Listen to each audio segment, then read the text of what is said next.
Bentornati in questo nuovo video, bentornati sul canale di Come Costruire. Io sono Joe, Sil è dietro la telecamera che vi saluta. Ciao Sil. Ciao. Oggi purtroppo non può essere nel video con me perché non sta tanto bene, quindi preferisce stare dietro la telecamera e non farsi vedere. Ma se volete vederci in coppia negli ultimi video che abbiamo fatto sul nostro canale Joe Creepy Show, andateli a guardare il link qua sotto, e se volete iscrivervi al canale di Sil trovate il link qua sotto. Ma ora partiamo nel nostro nuovo video, andiamo a vedere che cosa sta succedendo nel plastico in scala N, secondo episodio.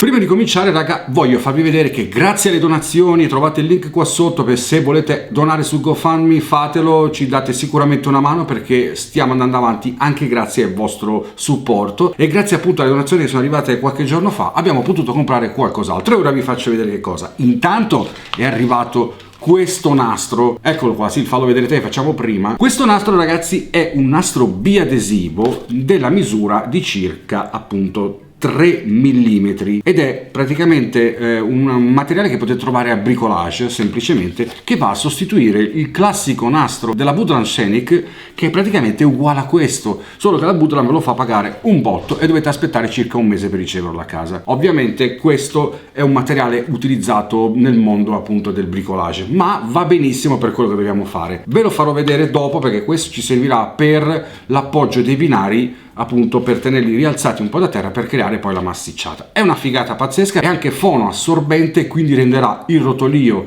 quindi il rotolamento degli assali sul binario molto più bello, più fluido, e anche un suono molto più piacevole. Ma di questo ne parleremo dopo. Cosa ho comprato ancora grazie alle donazioni? Ho comprato questo. Raga, io quando arrivano le donazioni sulla community metto sempre il nome di colui che ha donato e quanto ha donato, e andatele a guardare e vi ringrazio veramente di cuore per quello che fate. Guardiamo che cosa è arrivato, spostiamo la scatola così vi faccio vedere tutto quello che c'è dentro. Allora, il primo oggetto che vi faccio vedere sono i giunti metallici della Minitrix.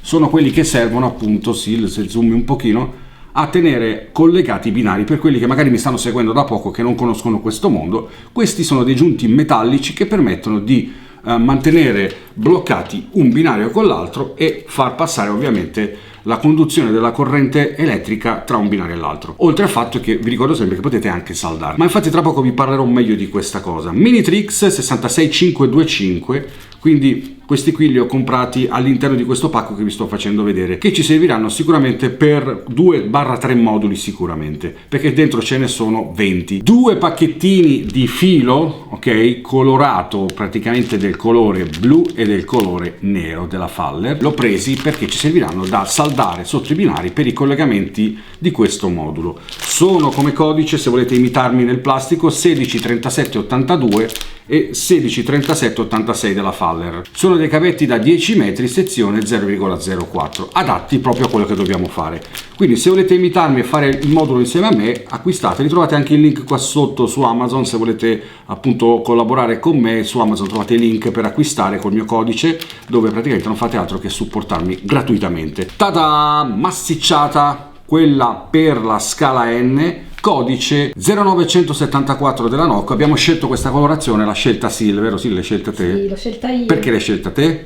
Perché sembra più reale. Ok, l'ha scelto lei perché sembra più reale. Lo vedremo nella costruzione di questo modulo. Codice 60990, e si tratta praticamente della rete metallica per la costruzione di montagne e tutto quello che può essere appunto avvallamenti del plastico. È una buona base solida se non volete usare la carta, perché vi permette di poter lavorarla semplicemente, non fa male, non punge, non vi taglia. Potete anche usare la rete metallica che si trova nei bricolage, però è molto più pesante, sicuramente farete molta più fatica. Per quanto riguarda invece il nostro settore è meglio questo, quindi ve lo consiglio, e questa la vedremo più avanti perché ci servirà per una piccola zona montuosa che c'è in questo modulo. L'avete visto nello scorso video, se non l'avete visto ancora lo scorso video, link qua sotto per andare a vedere che cosa abbiamo combinato io e Sil l'altra volta per la creazione di questo modulo, ma in quel video si vede anche il progettino, che comunque adesso ve lo faccio apparire qua sopra, lo vedete, quello che stiamo per fare in questo plastico. E vi ricordo sempre che se volete farvi fare dei progetti trovate la mail qua sotto, modjoysil@gmail.com, scrivetemi se avete bisogno di farvi fare progetti o costruzione di plastici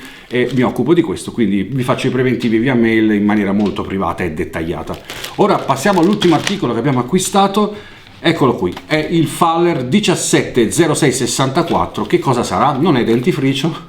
Cos'è Sil questo? Gio, queste sono le garze di gesso per fare le montagne. Sentite la voce d'oltretomba di Sil che non sta bene, alla febbre, poverina, va bene, è il periodo. Raga, ecco qua, questo è la garza, poi lo vedremo, che ci servirà appunto da appoggiare sulla rete per fare un bel lavoro. Lo sto facendo questo proprio per invogliarvi a fare dei lavori puliti, fatti bene e con il materiale diciamo adatto allo scopo. Andiamo avanti raga, perché l'unboxing è finito e ora possiamo finalmente cominciare ad andare avanti a costruire il plastico. Guardate adesso che cosa ho fatto. Nel frattempo che Sil aveva la febbre a 40 e stava nel letto, io ero qui che stavo disegnando le dime per creare appunto gli appoggi dei nostri binari e ho anche proceduto al taglio. Guardate, ci vediamo tra poco. Ho cominciato a disegnare tutto quello che è la parte laterale del tracciato e anche tutto quello che mi serviva per poter sostenere le track di sostenimento delle campate. La campata non è altro che dove appoggiamo i nostri binari nella sua interezza. Infatti questo è il punto massimo della campata.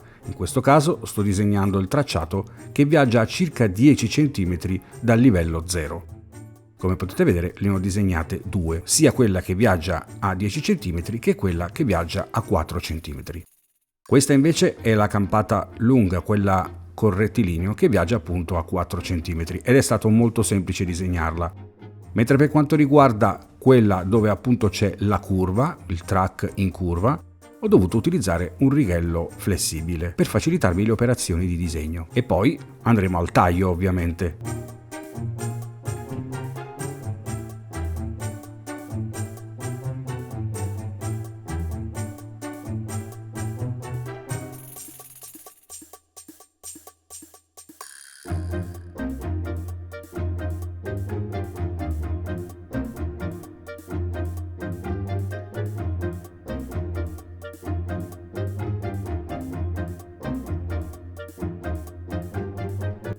Poi mi sono preparato anche le alzatine da 9 cm e da 3 cm che ho poi appunto tagliato. Bene, quello che avete visto è stato ovviamente tagliato da me ed è tutto qua già pronto. Questo è il track 1, è il tracciato quello lineare che abbiamo visto prima nel disegno e di questo ho creato anche i suoi supporti, ne ho fatti un po' in altezza 3 cm, ok? Sono già pronti e tagliati su misura per il sostegno di questa parte del tracciato. Poi abbiamo il track B, il track 2, chiamatelo come volete, fatto in quella mod che ci permette di fare appunto questa curva molto molto bella, perché ora su questa curva ci divertiremo un botto per la stesura dei binari, perché voglio fare qualcosa di molto particolare e di questo ovviamente ho creato anche i suoi sostegni sotto, sempre chiamiamole alzatine da 9 cm, in modo che 9 cm all'alzatina e 1 cm allo spessore della nostra campata, diciamo la nostra track, il totale viene appunto un'altezza di 10 cm come stabilito nel progetto iniziale. E poi abbiamo i piccoli pezzettini di appoggio laterali dove appunto da una parte abbiamo la campata che appoggia la prima track e da quell'altra parte abbiamo la campata che appoggia le due track insieme. Ma ora ragazzi andiamo ad incollarli per appoggiare poi sui binari, vediamo l'impatto e l'effetto che avrà. Bene ragazzi, partiamo subito, non perdiamo altro tempo. Ok, cominciamo a mettere quello curvo, ok, e lo mettiamo da questa parte. Ora avremo già le misure preimpostate, non possiamo sbagliare, quindi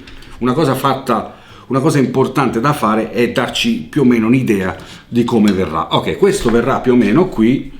Mettiamogli sotto due sostegni per capire come sarà l'andamento di questa cosa. Facciamo un esperimento prima di incollare tutto. Questo andrà qua più o meno, adesso poi lo faremo preciso, mentre quest'altro verrà sostenuto da questi sostegni in questa zona qua. Questo è il tracciato visto da come l'abbiamo visto appunto nel progetto, dovrebbe essere così. Ma ora fidiamoci delle misure che abbiamo preso con le nostre dime e andiamo ad incollare il tutto. Perfetto ragazzi, ci prepariamo la colla 1000 chiodi che abbiamo acquistato l'altra volta, link in descrizione, vi ricordo per l'utilizzo di questi lavori è comodissima. Per appoggiarla ovviamente metteremo la colla, ma ci aiuteremo ovviamente con due piantoni, io ne ho preparati già 4, ok, sempre di legno, che servono proprio ad aiutarci a tenerli fermi. Ok, li appoggiamo uno qui e uno qui. La squadra di questo legnetto ci permette di tenere dritto questo elemento. Mettiamo un goccino di colla qui, bello pulito, piccolino, ok, qui e anche qui, e posizioniamo i nostri appoggini, ok, 1 e 2, tanto abbiamo tutto il tempo ora di farlo incollare. Mettiamogliene qua un po' abbondante in modo che stiamo sicuri che è bella salda. Questa qui è una colla che asciuga abbastanza presto e ora possiamo appoggiarlo, ok? Mettiamo anche della colla sul laterale di questi appoggini che abbiamo creato, ce ne mettiamo un po' qui a fianco e un pezzetto qua. Ok, perfetto, possiamo appoggiare il tutto e bloccarlo definitivamente, stando attenti che dalla parte di qua sia tutto perfettamente preciso. Questi gli andiamo conto, premiamo un po', così il tutto rimane bello saldo. Guardate, è un lavoro perfetto. Sì, infatti sì, cosa ne pensi? Secondo me è meglio non mettere le vitine, non servono. Andiamo ad appesantire il tutto. Le vitine non servono, raga, perché questi già tengono diciamo la parete dritta in squadra e anche ben solida, perché questa colla qui, ragazzi, non è Vinavil, è molto più forte della Vinavil, quindi questo non si staccherà più. Prepariamoci anche su quest'altra parte del plastico, quindi il lato opposto. Anche qui abbiamo le dime già pronte, non possiamo sbagliare perché questa va proprio a filo del bordo dell'estremità del plastico e quest'altra da quest'altra parte. Ci sono già le misure che vi ho fatto vedere prima. Incolliamo anche queste con lo stesso metodo, quindi mettiamo i sostegni e possiamo procedere all'incollaggio. Ok, appoggiamo il nostro sostegno vicino, teniamo in squadra, bello a filo sotto, e facciamoci furbi, la mettiamo anche dall'altra parte già pronta per l'appoggio contro la parete.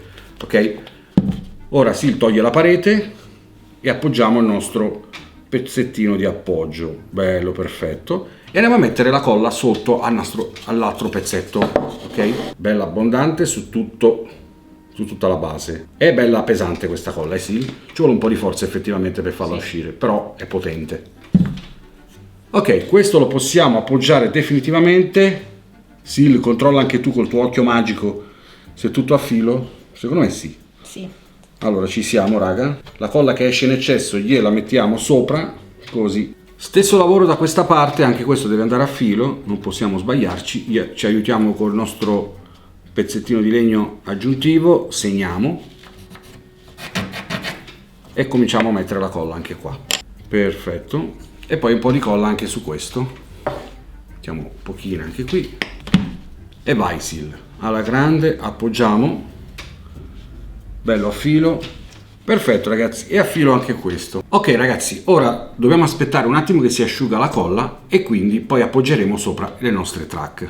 Appoggiamo la track, quella curva, la appoggiamo sopra e per capire che sia giusta e perfetta possiamo farci dare una mano dai segni che abbiamo fatto quando l'abbiamo disegnata. Guardate nei lati estremi quello che dobbiamo fare. Vedete, noi avevamo disegnato appunto campata e quindi ci sono le due righe che appunto evidenziano il fatto che questo è il punto dove deve essere appoggiata la parte sopra. Questo ci permette di capire se siamo dritti e perfetti allineati. In questo caso da questa parte sì. Andiamo a vedere dall'altra parte. Da questa parte, come vedete, non è proprio il massimo, quindi dobbiamo allinearlo per avere l'effetto dritto e perfetto. Ecco qua, ora sì.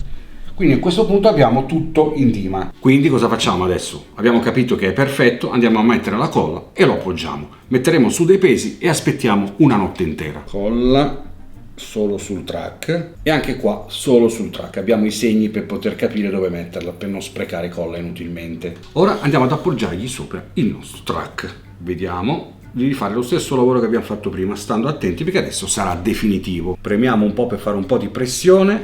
Anche qui è fatta. Ora raga, nel frattempo mettiamo anche le alzatine per tenere tutto bello fermo e bloccato. Mettiamogli un po' di colla. Ok, abbiamo bisogno anche di pesi, Sil, se ci passi dei pesi, in modo che andiamo a dare un po' di pressione a tutto. Ecco, mettiamo uno di qua e uno da questa parte. Perfetto. Questo ora deve indurire, lasciamolo lavorare in modo che rimane bello stabile e stagno. Stesso lavoro ora lo facciamo anche sulla rampa sotto. Io ho già preparato le dime sotto, vedete? L'unica cosa che voglio farvi osservare è che poi ovviamente, come vedete anche dal disegno, qui va tagliato perché a questo punto ci sarà il ponte. Quindi noi lo tagliamo e poi qui metteremo a posto della tracciatura di legno, metteremo il ponte che verrà costruito in un secondo momento. Quindi ora corro a tagliare questa parte e poi applichiamo il tutto. Ok Sil, io metto la colla e tu andrai a appoggiarli, va bene? Ok. Ecco, una a sinistra del ponte, è abbastanza dritto, penso. Ok, intanto andiamo a mettere la colla sopra a tutte le basi in modo che andiamo a appoggiargli il primo track. Ok, sì, è arrivato il momento di appoggiare la prima parte di questa track, appoggiamo sopra. Ok, lì dovremmo essere a filo, vediamo un po' se è vero. Ok, anche qua gli appoggiamo sopra un peso, mettiamo un po' di colla anche qui. e colla qua. Ci appoggiamo anche qui, stando attenti a essere perfetti nelle estremità. Ok, come si può vedere qua si è formato appunto una zona dove con le ulite faremo i muraglioni sotto e ci sarà un passaggio che va sotto quest'altra zona del plastico. Sarà appunto un passaggio stradale dove le macchine o comunque i mezzi potranno passare di qua per andare poi eventualmente sotto il ponte, oppure potranno salire in questa zona. Andiamo a appoggiare il pesetto qui in modo da tenere tutto bello fermo. Magari adesso gliene mettiamo altri di pesetti. Per adesso io direi che questo video si può fermare qui, raga, perché dobbiamo aspettare che indurisce, facciamo un lavoro fatto bene e nel prossimo video vedremo l'avanzamento dei lavori. Sicuramente nel prossimo video andremo a stendere finalmente i binari, sarà divertentissimo. Quindi mi raccomando, se questo video vi è piaciuto, mi raccomando lasciate il vostro like, il supporto è importantissimo per noi, iscrivetevi al canale se non l'avete ancora fatto e noi ci vediamo al prossimo video. Ciao da Joe e da Sil.